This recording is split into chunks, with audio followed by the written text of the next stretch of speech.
मेरे आज के ज़माने के प्यारे दोस्तों, हमारा भी एक ज़माना था। 5वीं जमात तक हम स्लेट पर जो भी लिखते थे उसे ज़बान से चाट कर साफ करते थे। यूं कीलशम की कमी कभी हुई ही नहीं। पास या फील सिर्फ यही मालूम होता था, क्योंकि फेसद से हम लाताल्लुक थे। ट्यूशन शर्मनाक बात थी। नालायक बच्चे उस्ताद की कारकर्दगी पर सवालिया निशान समझे जाते थे। किताबों में मोर का पंख रखने से हम ज़हीन और होशियार हो जाएंगे, ये हमारा एतिकाद और भरोसा था। बैग में किताबें सलीके से रखना सुगड़पन और बासलाहियत होने का सबूत था।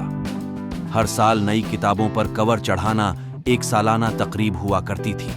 वालिदैन हमारी तालीम पर न फिक्रमंद हुआ करते थे और न ही हमारी तालीम उन पर बोझ थी। साल साल हमारे वालिदैन हमारे स्कूल की तरफ रुख भी नहीं करते थे, क्योंकि हम में जहानत जो थे, स्कूल में मार खाते हुए या मुर्गा बनते हुए हमारे दरमियान कभी अना यानी खुद पसंदी आने का सवाल ही पैदा नहीं हुआ। अना क्या होती है ये भी मालूम न था। मार खाना हमारी रोजमर्रा जिंदगी में आम सी बात थी। मारने वाला और मार खाने वाला दोनों को एक दूसरे से कोई शिकायत नहीं होती थी। हम अपने वालिदैन से कभी न कह सके कि हमें उनसे कितनी मोहब्बत है। ना वालिद साहब हमें कहते थे, क्योंकि आई लव यू कहना तब राइज न था और हमें मालूम भी नहीं था, क्योंकि तब मोहब्बतें जबान से अदा नहीं की जाती थी, बल्कि सच में हुआ करती थी। रिश्तों में भी कोई लगी बंधी नहीं हुआ करती थी, बल्कि वो खुलूस और मोहब्बत से सरशार हुआ करते थे। सच्चाई यही है कि हम अपनी किस्मत पर हमेशा राजी रहें। हमारा जमाना खुशबख्ती की अलामत था।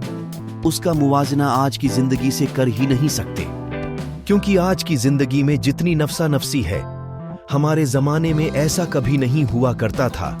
आज की जिंदगी में हमें अपने साथ वाले पड़ोसी तक का भी मालूम नहीं है कि हमारे साथ कौन रहता है, उसके हालात कैसे हैं, उसकी गुजर बसर कैसे होती है।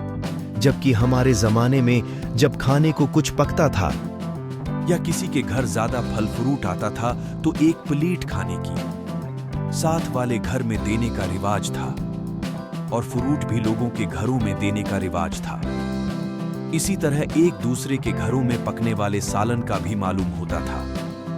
अफसोस, आज हमें ये भी मालूम नहीं है कि कौन कितने बहन भाई हैं और उनके क्या दोस्त अहबाब हैं। जबकि पहले हमें दोस्तों के दोस्तों का भी मालूम होता था। ना जाने वो जमाना कहां चला गया। हमारा इतना सुकून वाला जमाना था। जबकि आज तो खून खराबे में और नफसा नफसी के दौर में किसी को यह भी मालूम नहीं है कि किसी के घर में कितने फाके हैं और कौन कितनी अय्याशी कर रहा है।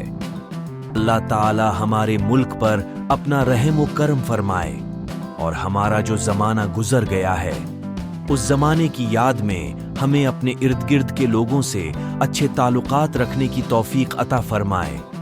उम्मीद है आज की ये वीडियो आपको काफी मालूमाती लगी होगी और इससे बहुत कुछ जानने को मिला होगा।